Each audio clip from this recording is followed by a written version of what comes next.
Hello everyone, Shazwam here with Star Gaming, here to cast another StarCraft 2 game for you guys, and this is the second out of the best of three series between our Terran up here in the top right hand side versus our Protest down here on the bottom left side.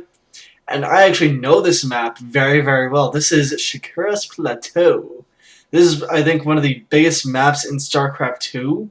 So yeah, this is I can guarantee this is going to be a pretty long macro match. But let's go ahead and start this up right now. Right now, we do have a 1-0 victory for Greatjnight in this best of three series. And, both people being, pretty meta right now, saying GLHF. And, yeah, not really, much to go on about right now. I do want to go ahead and say to you guys, I know these games are really, really, really well, old. And actually, what's the difference on the GSL version? I've only played. Apparently, there's more grass on this version for units to hide in, I guess. Because I mean, if you look, where is it? Like right down here, you can see there's like a patch of grass for units to hide in. When you're trying to scout out your enemy's base, that's going to be down here or anything. But yeah, apparently I didn't even know that. Apparently this is, the GSL version of Shakira's Plateau has more grass. I did not know that. But, I guess a pretty fun fact. I don't expect Greatjnight to go ahead and completely wall in because, again, it's Shakira's Plateau. It's a pretty big map to start with, but, we'll just have to see, and it doesn't look like our protest is going to go ahead and wall off either. But I'm just going to go ahead and speed this up a little bit, because games do tend to drag on, on this map at least. Again, I said, I said I like, pretty long macro matches, but this map tends to be, 40 plus minutes. We do see the first kill of the game going to that Marine right there on the probe. Probe didn't get to scout anything out. We actually have a double barracks factory out right now from Greatjnight, which we've been seeing. Well, I've been seeing a lot of, at least whenever I play ladder to begin with. He is going to go ahead and get a tech lab on that factory, it looks like, and I think he may go ahead and start up Infernal Preigniter again. He does go ahead and get Stimpack first. But we'll just have to see what he does decide to get. Yep, he starts getting Infernal Preigniter. Meantime, we see our Toss right now is going ahead and working on +1 ground armor. He's getting Observer out. He's getting more probes out in his main base. And he is going a 3-gate robo instead of 2-gate, which is pretty standard. He already got Warp Gate research. Again, game's going 4 times speed, so I'm trying to keep up with everything that's going on. He's getting, one Observer out. I think he may have another one queued. No, he doesn't. He's getting ground armor out. He already just got that. And now he's working on +1 ground weapon, so he's feeling pretty good. Greatjnight's just going ahead and being passive right now, as Terran tends to do in pretty much any matchup, even TvT. All Terran tend to be just pretty much passive. If Terran's starting to be aggressive, it's pretty much go time for them. But actually, right now we don't see either player getting player supply blocked. We have a double engineering bay again from this, from Greatjnight, and we do see him getting concussive shot. I think he'll start working on combat shields here in just a minute for his Marines, which, actually we do see Bowlbasaur going ahead and breaking down that bunker that was right there. And just going ahead and focusing down some of the, trying to focus down some of the marauders, get to, try and even up the losses and everything else. But let's just see. We've got, as far as income goes, Greatjnight's pulling vastly ahead on the minerals, which, he's got mules, expect that to happen, but he's pulling very, very, very, well, I wouldn't say very far behind, but he's kind of far behind as far as gas goes. But he's had no, SCVs in that factory or refinery for a while. But let's go ahead and bring up the units killed right now. So, as we can see, our toss actually, they're almost on equal footing. He did manage to kill... Oh no, that's 17 workers. How did I get 17... I'm a little confused. How did Greatjnight get 17 workers killed? I didn't see a drop go on. Unless I happen to miss that. If I did, I'm sorry, guys. But, yeah, I think I may have missed a drop that happened, like, right down here. But, yeah, as you can see, the units killed is 32 to 20. You know, pretty much favoring Greatjnight in both aspects with workers killed and units killed. But, yeah, let's go ahead and hide that for now. We do see Greatjnight is pretty much supply blocked. And he is going to start alleviating that. I'll put it in ×2 speed. And now he's actually getting 3 supply depots out instead of just 1. Now he's working on he's working on combat shield. He's working on level 1 both armor and weapons for his ground units for both his his marines and his marauders.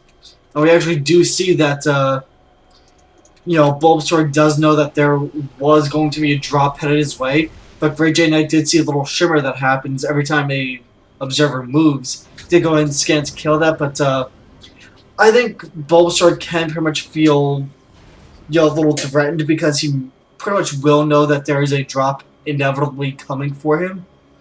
We've got the +1 armor coming out now for Greatjnight, and the +1 infantry armor and weapons. He's got bunkers filled with marauders right now. He's got just a couple of marauders and marines left his base. He's got combat shield pretty much done in about 5 more seconds or so, and we see our Tal'darim right now actually being kind of ballsy, dropping a dark shrine.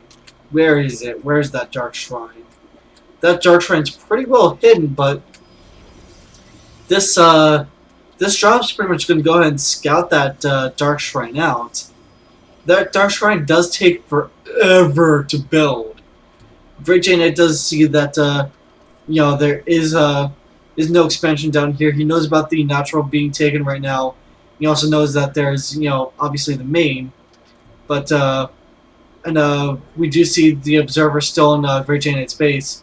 But we do see Greatjnight going ahead and killing that dark shrine. It wasn't canceled, so that's a big chunk of resources lost by Bowlbasaur. And we do, however, see Greatjnight going and focusing down the cyberpurse. That way, there are no more stalkers going to be warped in here. And we do see that drop is pretty much getting cleared up right now by Bowlbasaur, and may manage to get that medevac. I don't know though. I know he's not going to be able to get that medevac.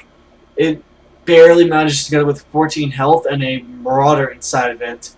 So, yeah, again, not really much to cast on right now because not really much is happening. We do see Greatjnight again is pulling ahead in minerals, but again, that's partially due to, well, mostly due to the mules. And now they're pretty much equal as far as gas income goes. We do see that, a couple of mules did die right there, and the that did put Greatjnight behind on mineral income. But we do now see that he's pulling way ahead again thanks to those 3 mules he just dropped again. So let's go ahead and see the workers and everything killed. Bowlbasaur now is 1 unit ahead as far as units killed, but still very, very far behind on workers killed. If you can get maybe a DT warp in, or some sort of drop, or even a blink stalker play, maybe trying to blink in from down here to up here, harassing those mules, harassing those SCVs, we can see something happening right now. We do have Greatjnight going in and getting infantry armor and weapons level 2. He did manage to finish that armory, and he is building another starport. So, and I don't know what else to say right now. He may put another reactor on there to get quadruple medevac production at a time, but he's going to be supply blocked pretty fast if he does do that. He does go ahead and salvage his bunkers right here, get half the minerals, or I think half the minerals back at least. Let's see, it's about 75% of the minerals, so he did get 75 minerals back from salvaging those 3 bunkers. But yeah, we'll just have to see what happens right now. He does have 3 marines being produced at a time. He's got, 3 marauders being produced at a time. So he's feeling pretty good. In the meantime, however, our Toss did just go ahead and finish up the Psy Storm, and he can go ahead and make these high Templar Archons, but I think he's going to try and save him for Storm. He does have the +2 ground weapons being finished here in the next about 20 or 15 seconds or so. Meanwhile, Greatjnight is going ahead working on his 3-3 for ground. But Bowlbasaur is pretty supply blocked right now. Granted, it was only by was by 2 until he warped in that Stalker. Now he was supply blocked there for just a few seconds, but yeah, we see he's still trying to warp in some more Stalkers and just try and make his whole team a little beefier. We do see Greatjnight go ahead and take the take a third up here. Pretty safe third. He's going to make that a planetary fortress as well, just like he did in the last game. And he is actually going to start moving out now. Meanwhile, we do see Bulbasaur does have one immortal. He's working on his second right now. He just got a second, working on a third actually. And his upgrades are at 2-1. Meanwhile, Greatjnight's at 2-2 and working on 3-3. So we'll have to see how that turns out. But granted, this is an orbital. He won't be getting triple mule drops. But he won't be getting 3 mules per orbital if he were to do that. But he can still get 3 mules dropped at a time if he'd have if he has enough energy. We do see a battle right now going on down here, and it looks like Greatjnight's going to be winning this battle. He does have a ton of energy on this medevacs, and yeah, it looks like he actually no, Greatjnight's going to lose this battle. Primarily, I think because of those mass amount of Stalkers. Right there, we see Greatjnight loses all of his medevacs that were filled with units. So now, Bulbasaur all of a sudden is pulling way, way ahead. Just over double the, I believe over double the kills as far as units go, but still lagging very, very far behind as far as workers go. But hey, if, this is what he needs to do to stay in the series, and, make it go to 3-3. Pretty much come down to a best of one, sudden death game. We do see our toss right now moving out through the middle of the field, which again, this is Shakura's Plateau. It's a pretty big map to even begin with. Considering their cross spawns, yeah, that makes it even further. We do see, sorry. We do see a bunch of charge lots right now get funneled in by the placement of the bunkers, and just eat up a bunch of Marauder fire, allowing the Stalkers to go ahead and do even more damage to those Marines and Marauders. But yeah, right now, I mean, we do have a bunch of SCVs being pulled and a bunch of mules being pulled to buffer damage for those Marauders. I have no idea what's going on, but apparently I'm lagging pretty bad. But yeah, looks like Greatjnight will hold here, granted only barely. Sure, his mules don't do any damage, but they did go ahead and buffer, a ton of damage from those Stalkers and those charge lots. But we do see Greatjnight's very, very, very far behind. Let's see, as far as units go, he's only got 24 SCVs to 35 probes. He had a mule, now he has none.